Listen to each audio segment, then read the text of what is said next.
Hi, I'm James A. Feltz, Spartan 6. I'm a Christian, husband, father, son, and a mentor and a story guide. I'm the Chief Operating Officer of Joint Task Force 214 and co-host of Lounge with Legends. I'm humbled and honored to be on the Inspired Leadership series and have the opportunity to introduce the one and only Jonathan Bowman-Perks. So here's Jonathan. James, you are a star. It's so lovely to have you. And I was very honored to be on the Lounge with Legends podcast and also TV program that you have, that you did with Marty. And I said to you guys, I definitely want you on the Inspired Leadership series. And so here you are. We've had Marty, and now I'm delighted to have James A. Feltz, call sign Spartan 6. Now, you've had a great life already, and you're only in your mid-40s. You've done an awful lot. You've done so many different things. We'll talk about that in a minute. But James, would you begin by just telling us what you're doing now? You're involved in a number of things now. Would you just tell us a bit about what you're doing right now? And then we'll go back to early childhood. Absolutely. So first off, thanks again. Humbled and honored to be here. I cannot say that enough. But, just a blessing to be alive, and that, just to be in your presence today. I'm so humbled and honored. So yeah, right now, Marty and I, we started our business, Joint Task Force 214, and we're a digital marketing company. And more than that, we actually help veterans, how veterans struggle to, communicate, or even veteran business owners struggle to communicate their message and tell people what it is they actually do. Well, that's what we do. We're Joint Task Force 214. We help you clarify your message through the power of story, so people will listen. And when people listen, that'll increase your revenue, your overall social media influence, and then the ultimate result, they'll spend more money. That's a great way of looking at it, and I love that. So there's so much you're doing right now, but also let's go back to the very beginning. Upbringing and who influenced you, some events that happened that shaped you into the leader you are today, James. Well, I think you and I have similar paths, and Marty, we all come from a military family. I'm actually third generation military. My grandfather, my grandmother, my uncle, my father, all their cousins, we're all military. My father was I'm an Air Force brat. So I was surrounded by it. I was fortunate enough to be born into a military family. And my father did 30 years in the Air Force as a Chief Master Sergeant. So between my mother and him, that's really where that's where my leadership, and that's where my mannerisms and the way I think, that's where it was developed. Yeah, that's great. And I also noticed just you had General Stan McChrystal on the other day, and I love him, love his books. And I'm just halfway through listening to Risk at the moment, which I'm really enjoying, and having told so many people to listen to his book, Team of Teams, which was very profound. You were very respectful with him, and it was hilarious when he went, "Yes, sir." I don't know. Don't keep calling me sir. Call me Stan. Yes, sir. And you got to remember, Jonathan. My father was an NCO. My dad. To this day, it was ingrained in my head at a young age. Everyone is sir and ma'am, period. It doesn't matter. It's not about the age. Now that I'm older, it worked better for me when I was younger, obviously. But now that I'm older, I'll be talking to my daughter's boyfriend came over. I said, "Yes, sir." And he's like, it felt a little awkward. I'm like, look, it's a sign of respect. It's not about the age. It's a sign of respect. And, you're speaking of General Stan McChrystal. Here's the thing. No matter what, the only other interaction I had with him prior to that big, interview that we had with him was as a young second lieutenant, where he said, "Turn that light switch on." I said, "Airborne," and I turned the light switch down. So that was the only other time I ever had an opportunity to actually speak with him. But it's great that you're mentioning him, because, I'm challenging myself in all your viewers that I'm going to get him on your podcast, because the world needs to see him on your show. They definitely do. He is a great inspiration, and many of the special forces and military guys from Britain who have been on the show loved him and worked with him. So yeah, thank you for that. You would have an amazing conversation with him. You guys, yeah, it would just be so, during that conversation, if you noticed and watched the episode, Marty did 99.9% of the communication for he and I. And the reason why was I was sitting there the entire time taking notes. That's what I do. I'm the guy that when you come into the room, I was taught by my dad, he said, look, you don't want to be the person that's always talking, and you don't want to be the smartest person in the room. So I'm the one that's back there taking notes and being quiet, but taking it all in. Yeah. What's that old saying? If you're the smartest person in the room, you're in the wrong room. That's true. Well, I've definitely been in the right room a lot. Okay. So growing up, military background at Royal Air Force with dad as a master sergeant in the US Air Force, and all those third generations that you had. Early on, what kind of experiences did you have before? And I know you were a florist, and I also know you sold shoes before you went into the military. But what other experiences happened in that period of time before you joined the military? Well, for me, those experiences would have to go even back to when I was born. My first language, I was born in Shreveport, Louisiana, at Barksdale Air Force Base. And, my mother's from South Korea. So right. I'm half Korean, and my dad is from Louisville, Kentucky. So, he's from the, he's basic. They're on totally different ends of the perspective. It's like weird. So, and then they came together, got married. And then of course I came along, but that's really where, my struggles and where my, dealings with myself began. And, I always go back to the beginning because my first language was Korean. Yeah. Wow. So I was fluent Korean. I spoke Korean up until I was 5 years old. And then what happened was, and I don't mind sharing this, but at one point I was ashamed of it. And what happened was I was in Denver, Colorado. I was at a private school and I was in kindergarten. And I could remember going to school and, speaking English better at that point, but still knowing Korean. And then the kids making fun of me.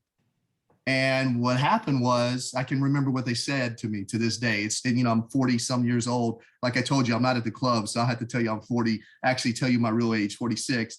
But, the bottom line is I went to school and the kids had such an impact on me at that time at a young age that lasted with me up until my age now. I don't speak Korean now.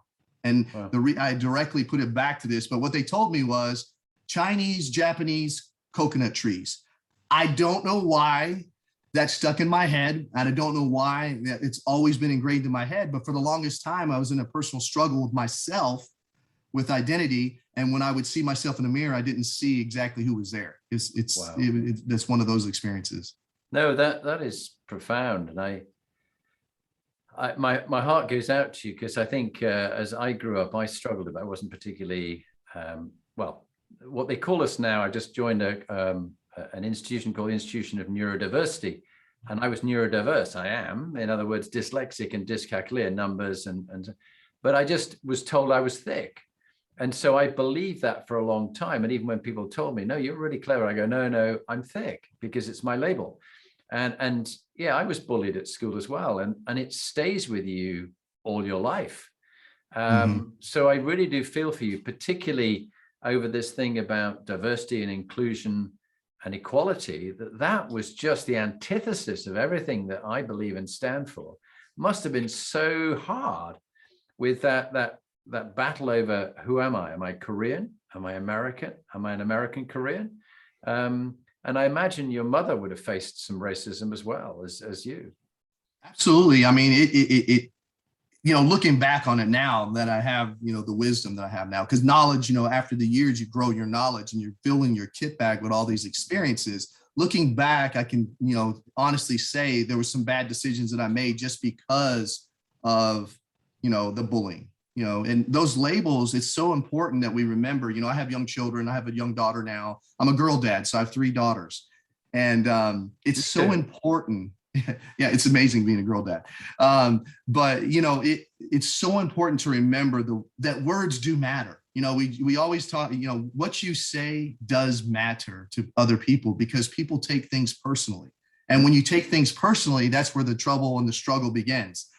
For myself, it was so powerful that when I would go home to speak with my mother, I would refuse to speak Korean to her. It was that strong. Now, as an adult, I look back and I'm like, what was I thinking? What kind of opportunities would have been there for me as a, bilingual Korean, being able to speak Korean fluently and English. Now, obviously, I do understand Korean. Like if somebody's speaking Korean to me, I know what they're saying.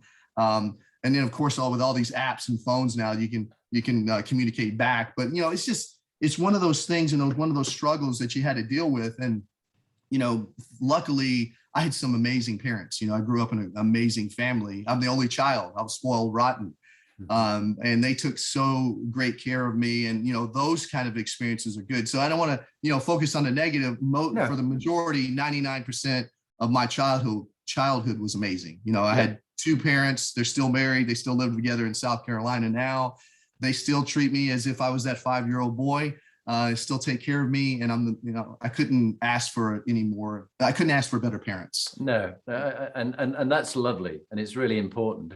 And so, take us from when you first joined the Army.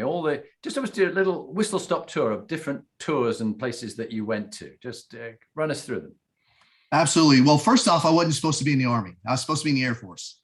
What happened was my mother, she was very strict. She said, you're going to be a fighter pilot or an attorney. And that's what she told me when I was growing up. So my whole life, I thought I was going to be either an Air Force fighter pilot or an attorney. Well, neither one of those happened. So the year that I applied for the Air Force, I took the AFOQT test, which is their version of officer test to see if you qualify and see what skill set you would fit in the Air Force. I did well on the exam, but they had 500 too many applicants. So they said, hey, you did great. Unfortunately, we can't accept you. So as I was leaving with my head down, there's this Master Sergeant John Torrey. And I'll never forget this voice. He goes, hey there, Airborne, come over here. And he was in the Army. He said, I got something for you. And basically he said, you want to be an Airborne Ranger? I said, Airborne. And then the next thing from that point forward, that's how I joined the military. So I initially, that summer, I went to basic training at Fort Knox, Kentucky. And then I came back, joined the North Carolina National Guard, and was a SMP candidate. So basically I was simultaneous membership with ROTC and the North Carolina National Guard at the same time. So while I was going to college and in the ROTC program, I was also serving in the National Guard. And that began in oh my God, I'm going to date myself, in 1997. That's when I started. Yeah. So fast forward to 1999, May 15th, 1999, I received my commission as a second lieutenant in the United States Army. I was branched 11 Alpha, which is an infantry officer. But forward thinking to appease my mother, I said, well, let me pick a branch also that was going to mean something on the outside. So I also was a 25 Alpha, a signal officer. So I went in as an 11 Alpha, branch detail 25 Alpha. Right. And then tell us about 82nd Airborne. Yeah, so I was assigned to 82nd. I was 2nd 325 Bravo Company. Before I got there, though, no one told me and gave me the memo that I was going to spend a year of my life down at Fort Benning, Georgia. So when I graduated college, I went to the University of North Carolina, Pembroke. I joined and I volunteered to go to anywhere but North Carolina. Go figure, my luck. They're going to say, hey, I joined to see the world. No, you're going to go here to Fort Bragg, which was like 45 minutes away from the college that I went to. So I was like, you got to be kidding me. But anyway, in 1999, I went down to Fort Benning and went to all those high-speed schools, Airborne School, Ranger School, Infantry Officer Basic course. And then that's what finally got me to the 82nd. And I was assigned as a rifle platoon leader there at Bravo 2nd 325. Yeah, fantastic. And it's an experience that never leaves you, isn't it? That you're very proud of the service you've done. Looking back on my life, as far as military service, that was the best time in my life, by far, being a rifle platoon leader. And at that time, I could go through a brick wall. I'm telling you, mentally, physically, I could go through that wall, and I knew that I could do it. There was no doubts, all those doubts as a child, of, you're not good enough, you're not worthy enough, that other people, not my family, that other people were telling me. I was able to prove them wrong. A lot of individuals went to those same schools that I did, and they didn't have the same results that I did. Because, my idea when I went into the military was it's going to be 20 years or bust. I was a lifer, right? But it's fun, we'll fast forward, but things don't always work out the way that you planned them. Yeah. But by far the best time of my life in the military was a rifle platoon leader at Bravo 2nd 325. Yeah, and you also were a company commander later on. And I was, yeah. And you were absolutely a state trooper as well in South Carolina? In North Carolina, but yeah, I was a North Carolina State Trooper. So in 2003, 2004, I became a North Carolina State Trooper. I did that for 1 year. It's weird how, when you're in the military, typically a lot of us, we follow the path of least resistance, and to me, what made sense, I wanted to live a life of service. I still wanted to wear a uniform, and I wanted to give back to my society and my community. So to me, it made perfect sense to join the North Carolina North Carolina Highway Patrol. So I went to another 10-month grueling school, abusing my body, and then finally graduated that and became a state trooper and did that for a year and then resigned from there. Yeah. But you've had a lot of different experiences. You've been I think they call it a civilian contractor. I think Army Reserves you were in, GS-11, which is a civilian worker. You had a whole load of experiences. What all these different experiences have given you? What do you reckon, looking back at your learning from it all? For me, the reasons, I don't know anybody else. I have never met anyone that's had the same journey. And obviously you're not going to have the same journey as anyone else, but I don't know anyone that's ever was on active duty, was in the National Guard, in the reserves, and then worked for the Department of the Army as a civilian. The reason why I did that, looking back on it, I understand why. It was because I was missing that esprit de corps. I missed that belonging. And by being, in the Guard, the reserves, and the Department of Defense, I could still get that feeling, that sense of, I'm part of something bigger than myself. So that's really why that stayed with me up until actually last 2 years ago, is when I retired from the reserves. Yeah. And you served also in, if I pronounced it correctly, Iraq or Iraq. And what was your learning from service there? Because that was tough, wasn't it? It was. And I mean, we that's a bond that you and I both have as far as experience, combat experience. But, for that, it was about, I came aboard and I went as a North Carolina National Guard company commander. Mm-hmm. So what happened was I came to the unit thinking that, honestly, being transparent, I joined the National Guard thinking I'd never deploy. I thought those days were behind me. And little did I know that I was going to find this little 18-month deployment on the back end, but it was all through the National Guard. And that deployment there taught me how important family is. And for me, it's one of the highlights in my life, but it's also one of the darkest times in my life as well. I was away from my daughters for 18 months. And, I tell people in whatever show or whatever podcast, whoever's speaking with me, one of the things I tell people is you can never get back time. And that guilt, being away from my daughters, still haunts me today. I feel like I can never get that time back. I came back from an 18-month deployment. My middle daughter, Taylor, she was born 5 days before I left. So when I came back, she was almost 2 years old and didn't want to have anything to do with me. It was a very gut-wrenching, 4 years of my life, because I blamed myself. I said, I should have not gone into the National Guard. I should have just retired when I left active duty. I'm a terrible father. I could do so much better. And, to this day, I'm still trying to make up for those 18 months that I lost with them. So one of the tips someone gave me, which has served people I've coached well in the intervening times, is to do a little exercise. Go and do this. Take a backpack, one of your little army rucksacks you've probably got. I bet you've got one still. And put some pebbles, smooth pebbles in it, and take a big marker pen. All right. And on that, write all the things that you're guilty about. Like I was an absent dad. I wasn't there for them.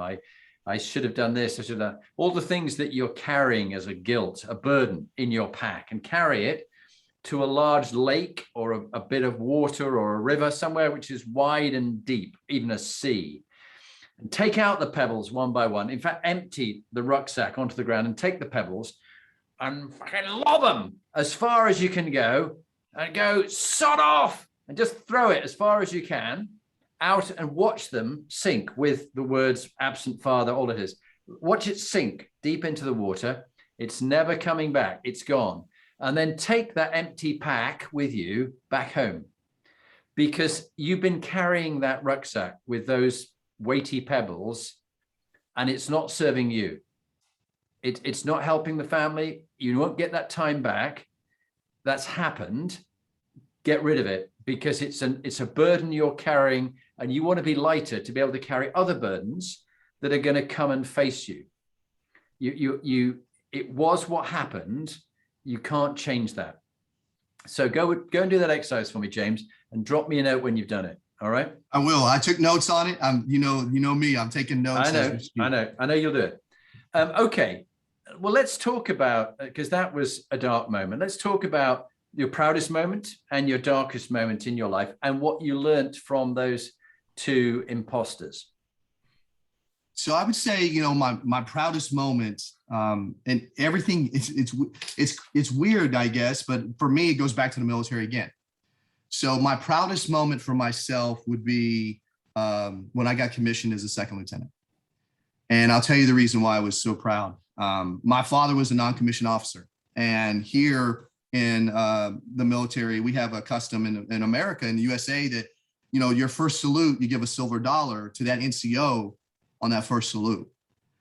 And, I can remember it like it was yesterday. It was, May of 1999. And I went in there, I was getting commissioned that day. And I remember my dad showed up in uniform. He was still a chief master sergeant. So he was in uniform as well. And it was very intimate. We had this big graduation ceremony, and then we came into a room, a really small room with just the ROTC cadets, my cadre, my family. And my dad comes up and he saluted me. And to this day, it tears me up, because that there was, that was the moment that, hey, I did it. I did something. And a lot of people don't ever have that opportunity with their father. Mm-hmm. And I was like, this is something. And to see him cry back, it was powerful. Sorry, I get choked up thinking about it. But James, that was my proudest moment. James, you choked me up. I'm crying too, because that, to give your silver dollar to your father, very special. And I wish, when I got commissioned as a second lieutenant, that my father, who was a Fleet Air Arm fast jet pilot, was still alive, because I could have saluted him. But of course, sadly, he was killed at 33, and you're way past that age now. But it's very special, that, and I felt that.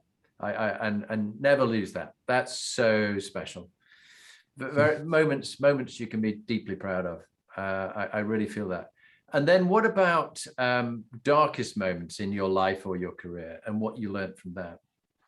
So the darkest moment would go back to, we'd spoken briefly about it, earlier with my daughters, and I am going to do what you said with the rucksack and the pebbles, but coming back and looking at, an infant, not even a toddler yet, an infant, and them saying, or, basically for the next 2 years saying that they don't want to have anything to do with you and cry in your presence for no reason.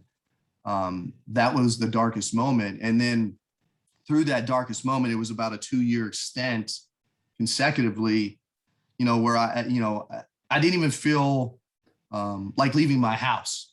So I stayed in my house for, I locked myself in the house for 2 years, didn't even leave my house other than to go to, to drill or to go to work.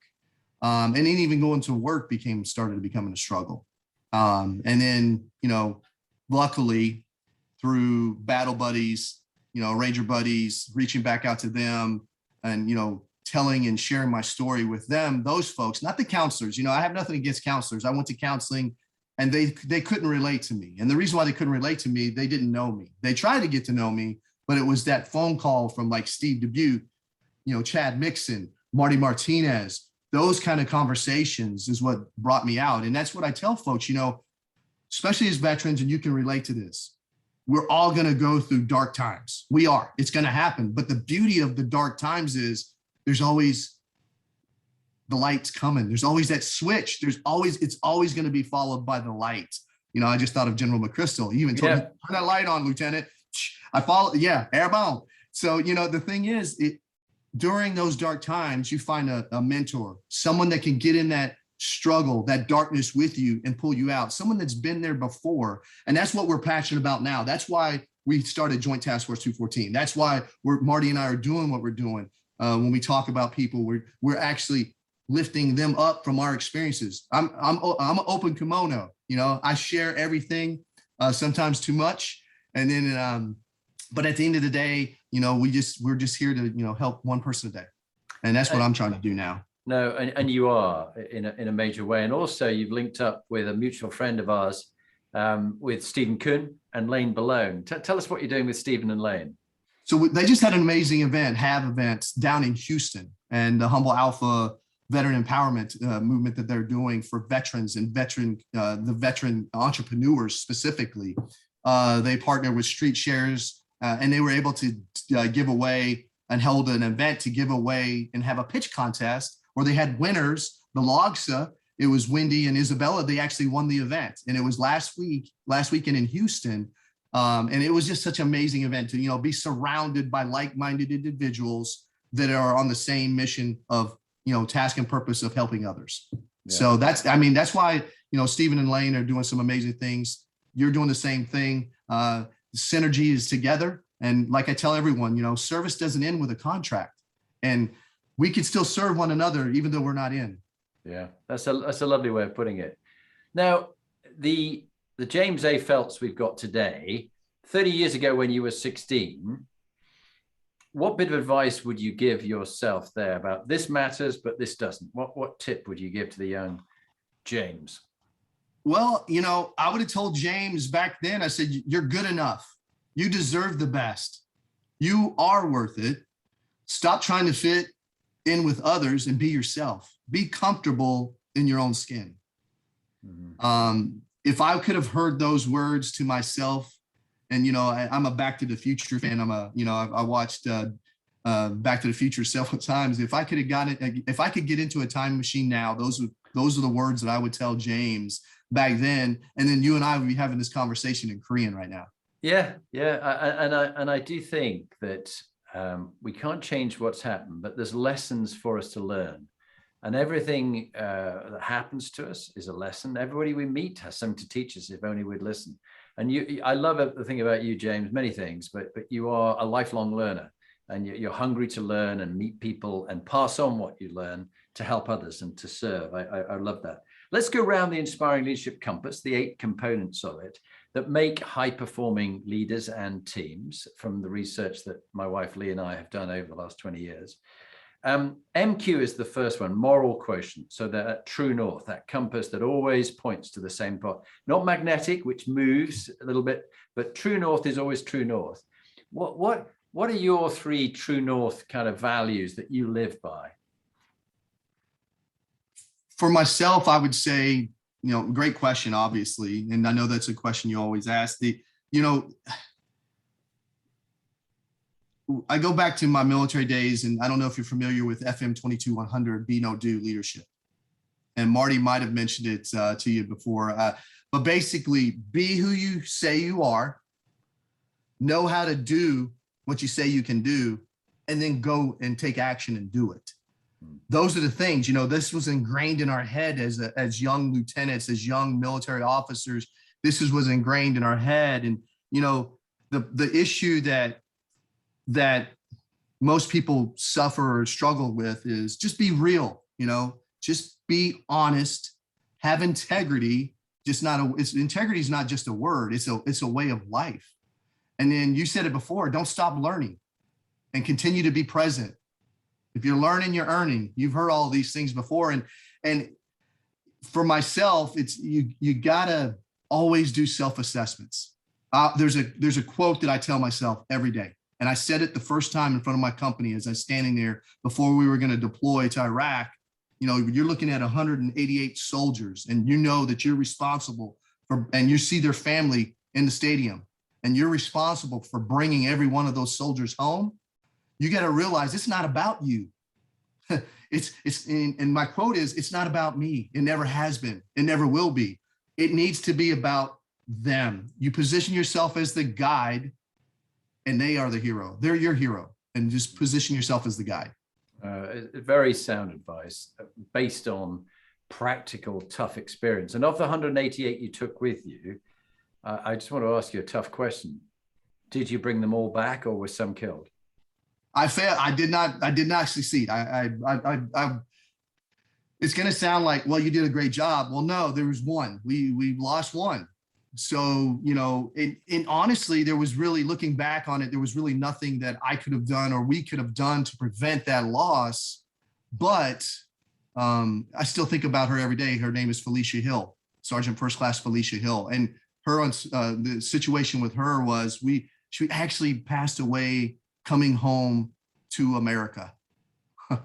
And, you know, on the flight, you know how you blouse your boots and you tuck your boots in, when you're on the flight. Well, because of what happened to her, she ended up having a cardiac arrest at the airport before she could see her daughter. And because of what happened there was a new policy where we were allowed to unblouse our boots, unlace our boots during the flights, because she ended up developing a blood clot, and it was contributed back to that long flight. And anyway, it's just, you know, those are the kind of situations, but for the most part, brought everyone home. But not only did we, you know, the struggle that I have is I brought them home physically. Yes. Yeah. But you know where I failed them? Mentally. About 6 months ago, I had a soldier, Sergeant Eubanks, pass away. I went to his funeral. And at that funeral, the Spartans, we came together. I haven't seen the Spartans in 10 years. And when we saw each other, we would look at each other. We didn't see each other as we are now, overweight, gray hair, you know, whatever. When I saw my soldiers, I saw them how we were in Iraq. That's how I visually saw them. And the thing that I failed when I'm dealing with now is I left them. You know, no one left behind. I left them mentally here in the States. I got back to America and we're like, okay, we're free, we're done. And just kind of let them go 4 sheets to the wind. Well, one thing that I'm proud of that I've just did 6 months or a few months ago when he passed away is I started a Facebook group, and we got a group page now, and we're sharing every day. We are sharing successes and our, you know, and even sharing our failures on this Facebook page that I just really recently started. And it was my responsibility as a commander to make sure that they're safe on the way home too. So what I'm trying to say is, in a long-winded way, is the journey is not over once we got back. That's really when the journey began, and I left them. So now I'm getting back on track. I'm back in their lives. I'm Spartan 6 again. They're the ones that gave me the title Spartan 6. I didn't give that name to me. They gave it to me. Yeah, that's really very moving. And a lot of people that I've served with, they develop mental health problems, or maybe they even take their lives some years after they've served in the forces, or been on operations, or been in war.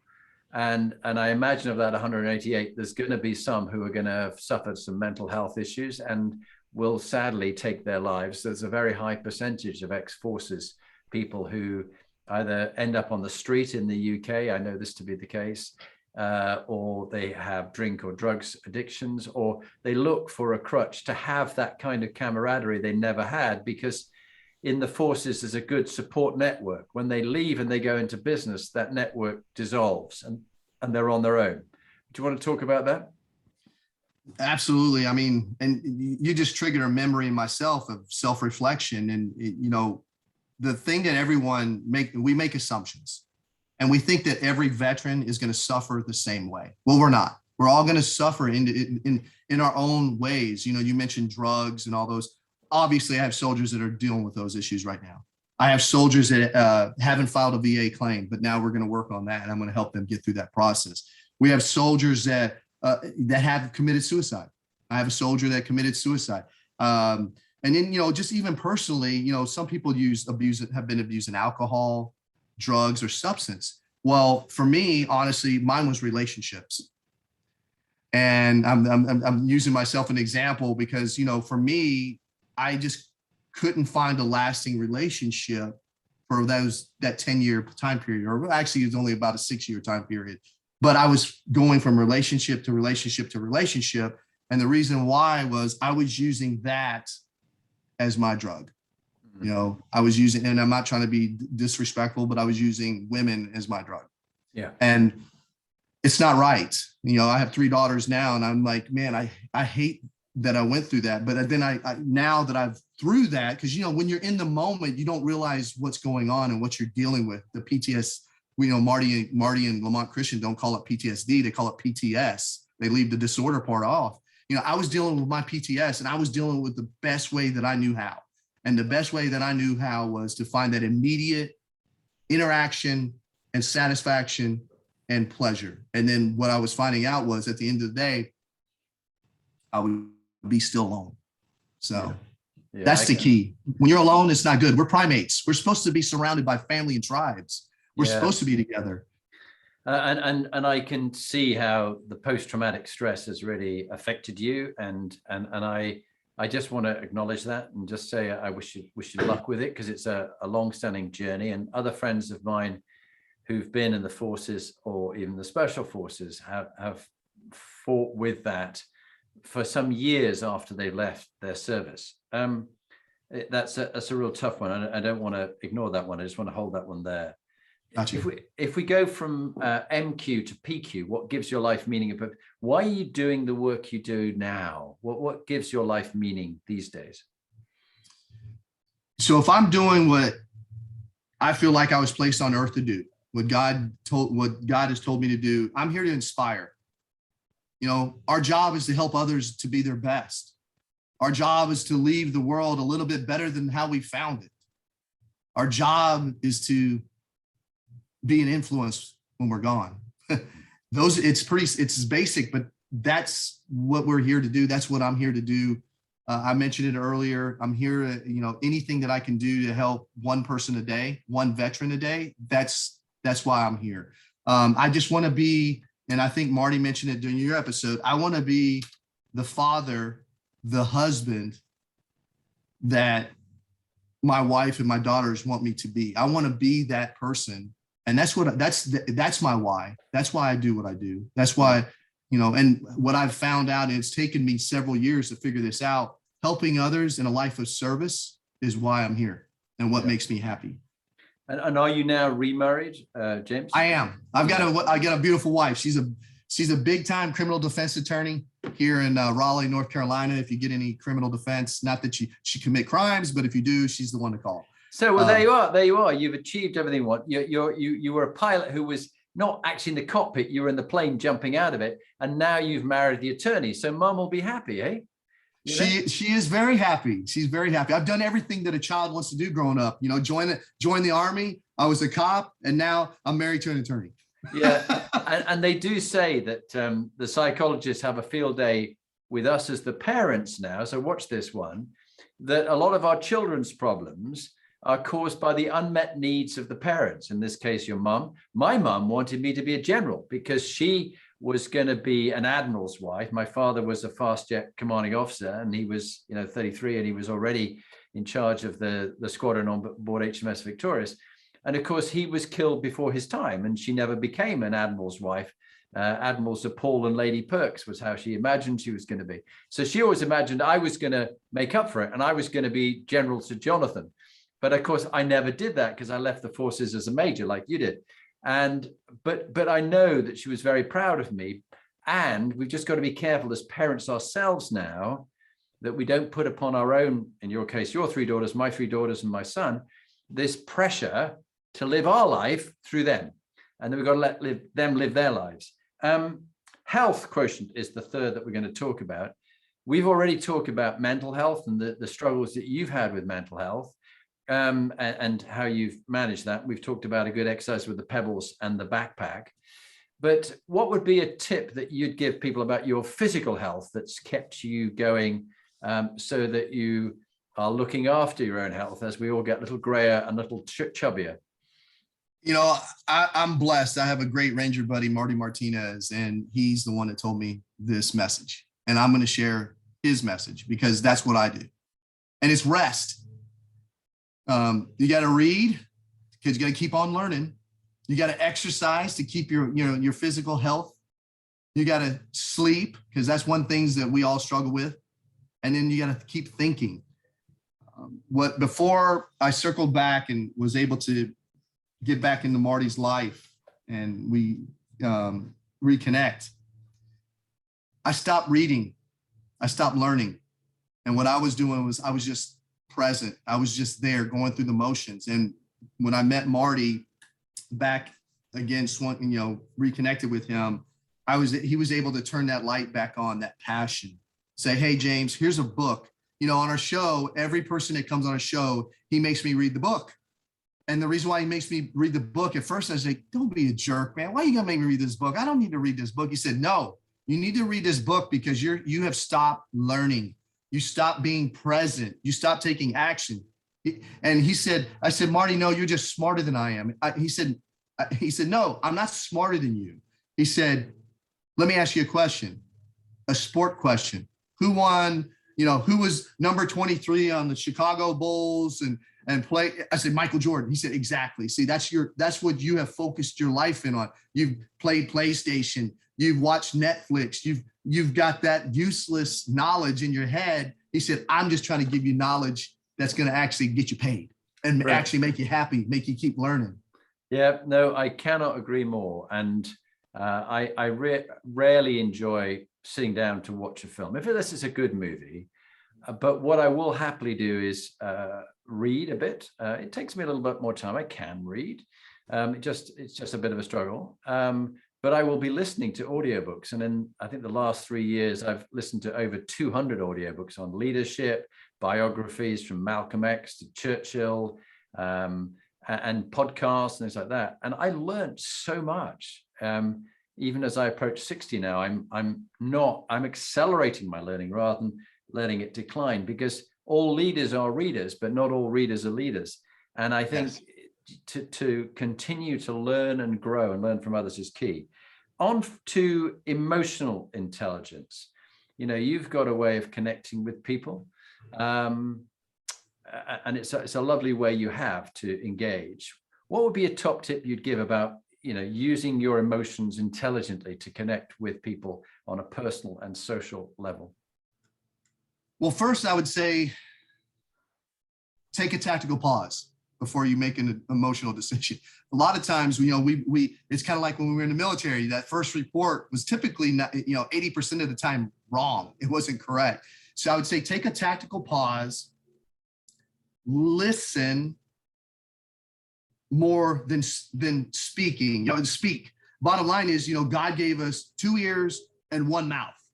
We are designed to listen more than we actually speak. So what happens is, I get into the same situation, and I'm using, my relationships with my daughters, my wife, we'll get in a disagreement with them or we'll get into a discussion. I'll call it a discussion.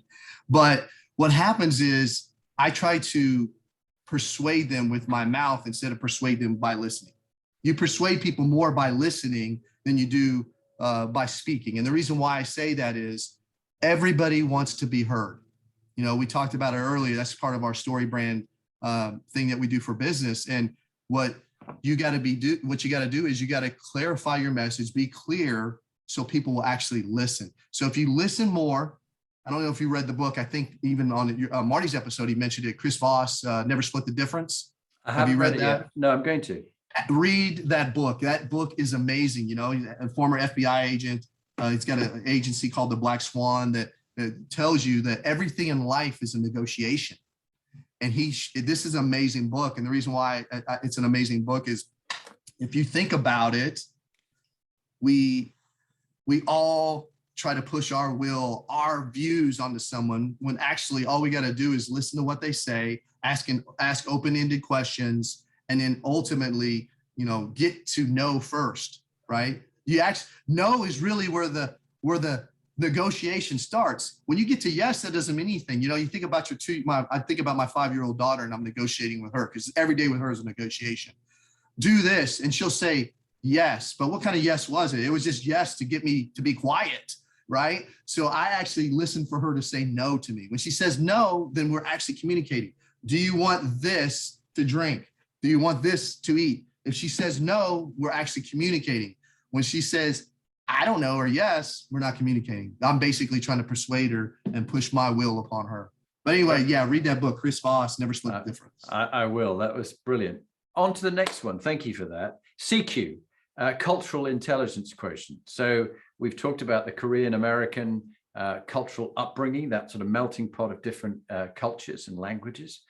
But what would be a tip you'd give about understanding people who are different from you, from different backgrounds, different cultures?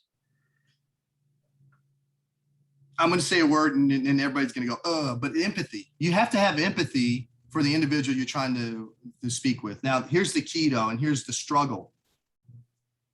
You can't have empathy for everyone because you really, truly can't know how they're living unless you are them.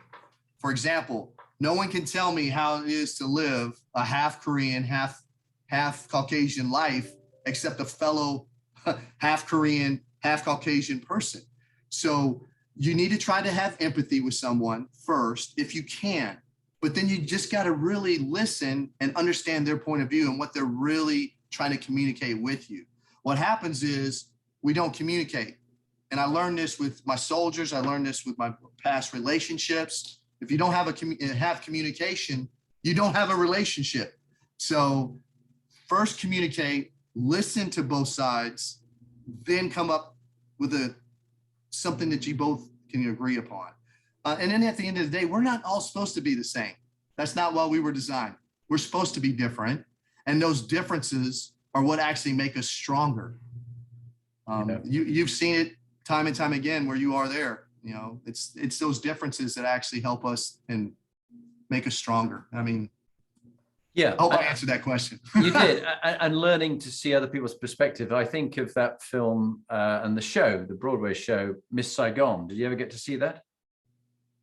I watched the movie. Isn't there a book on that too, though? I think so. I think they've done. Yeah, I did see that. I did watch that. Yeah. And again, that was just understanding people from a different background and a different culture and how the two clashed together and the confusion that went on with it. That's actually a great, that is a good analogy there. I was thinking more about Mulan because I have Disney. I'm a Disney dad. I was thinking more like Mulan and seeing her reflection in the mirror or in the water. But anyway, yours is way better. But watch the show if you can, Miss Saigon, or a video of it or something like that, a play of it. Resilience quotient, RQ. Doing something like 82nd Airborne and Ranger requires immense resilience against adversity. They're constantly trying to break you and see who can survive and get through it. What would be your top tip on resilience, James? For me, I would say don't be your own worst enemy.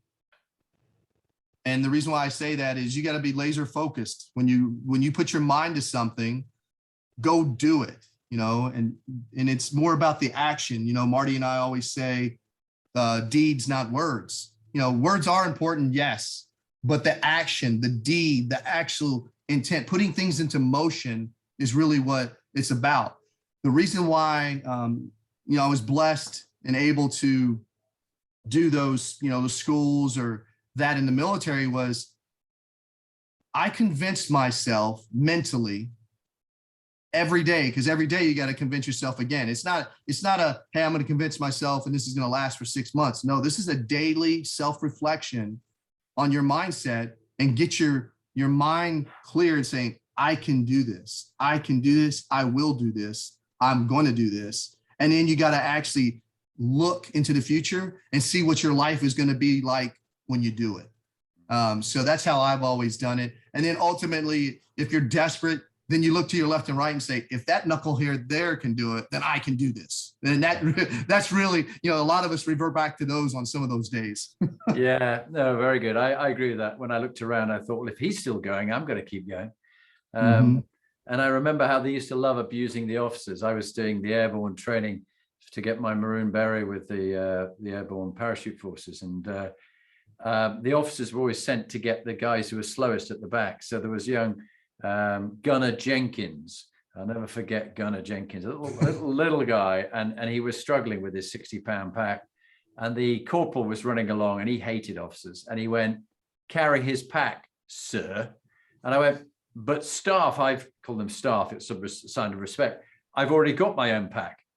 He said, you didn't hear me. I said, carry his pack too. And I went, right, staff.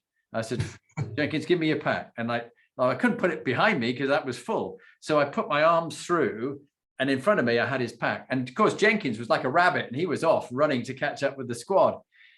Which down Long Valley, this muddy tank track, sort of squelchy, boggy thing up to my knees in mud.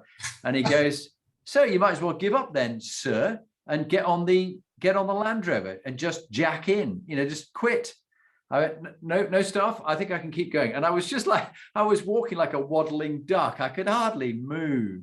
And I can picture it. The mud was squelching. And he goes, you're not going to make it. Just give up. Just accept you're a wimp. You're a weed. You're not going to make it.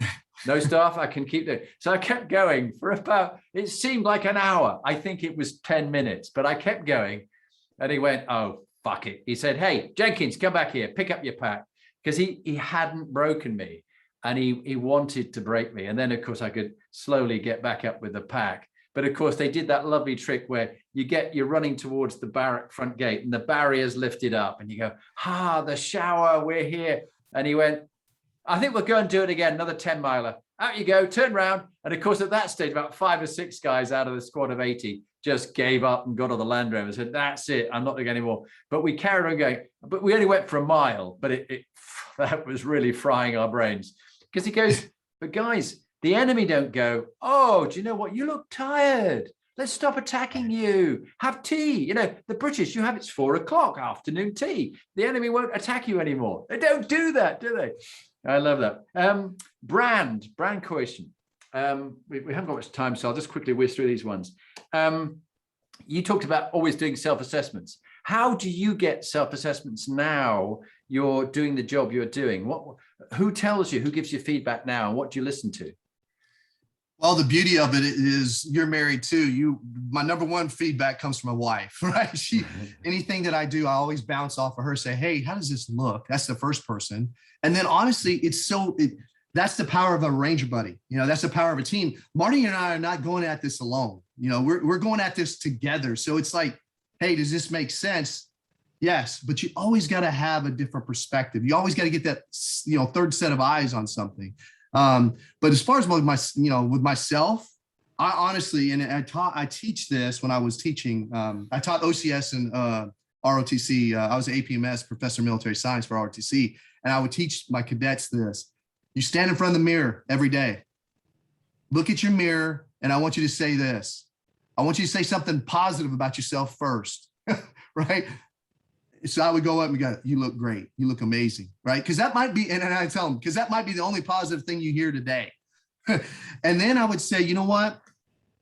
The next thing is you got to take those small bites. Okay. What's the next thing? What's the one thing that you're going to accomplish this week or today, while you're looking in this mirror? And then say what that's going to be. And then ultimately say, am I doing my best?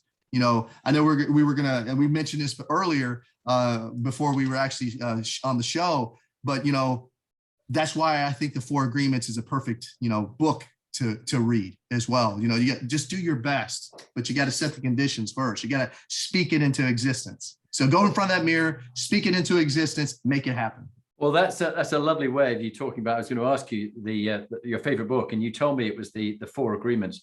Do you want to tell people listening what the 4 Agreements are? So the 4 Agreements is by Don Miguel Ruiz, and the first agreement is be impeccable with your word, and that's like speak with integrity, say only what you mean, and avoid using the words to speak against yourself. Words matter, words deceive. Be the ER in the word, make it better, brighter, smarter, you be the ER in the word and you're better off. The second agreement is don't take anything personally. We all do this, right? Don't take things personal. Nothing others do is really probably because of you. It's because they're dealing with their own situation in their life. They're dealing with their own personal struggles, their own demons. And not everybody's reality is the same as your reality. And then the third agreement is don't make assumptions.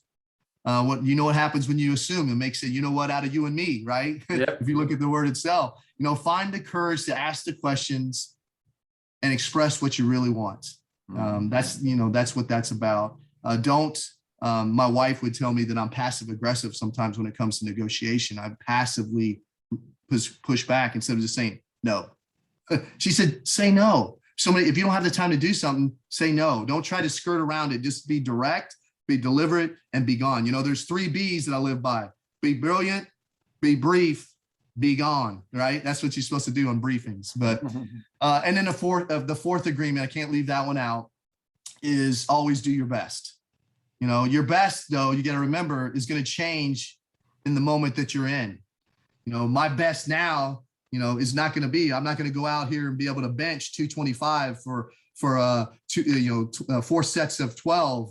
Right now, I'll probably be able to bench 45 pounds, but do the best that you can under any circumstance. And like I said, that's always going to change.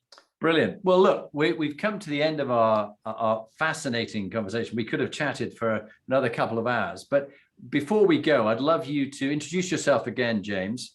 Tell people what you're doing, because this is a standalone 2-minute top tip of some good leadership wisdom that you're going to go. So over to you, James. Would you give us your 2-minute top tip with an introduction?